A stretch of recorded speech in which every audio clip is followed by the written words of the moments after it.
देखिए ये है गृजेश्वर ज्योतिर्लिंग, ये 12वां ज्योतिर्लिंग है।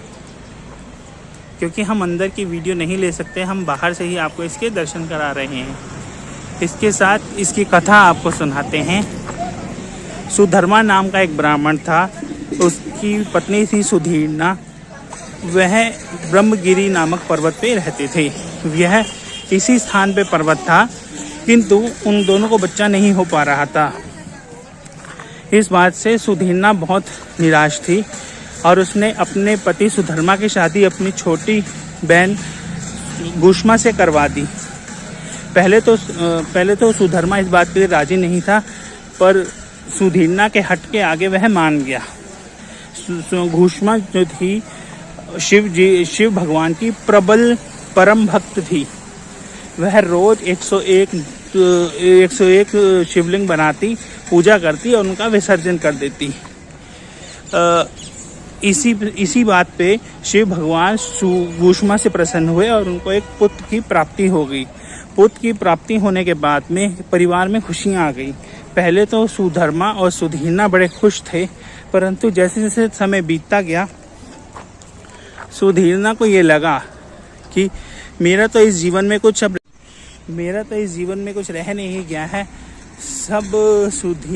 सब घुष्मा का हो चुका है। उसके मन में बुरे विचार आए। ऐसे ये विचार समय के साथ बढ़ते गए। उनका पुत्र बड़ा हुआ, उसकी शादी हुई, परंतु एक दिन सुधीर्णा ने ईर्ष्या में आकर अपने पुत्र की हत्या कर दी। हत्या करने के बाद उसने उसका शव मंदिर में ही पड़े कुंड में डाल दिया। परंतु इसके बाद पूरे गांव में रोष का माहौल उत्पन्न हो गया। सब दुखी थे, निराश थे, पर घुष्मा बिल्कुल भी दुखी व निराश नहीं थी। वो नियमबद्ध जैसे शिव की आराधना रोज करती थी वैसे ही करती रही।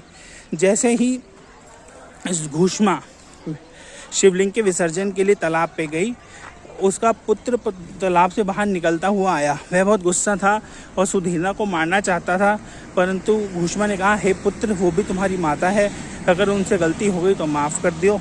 इसी समय शिव भगवान भी वहाँ से प्रकट हुए।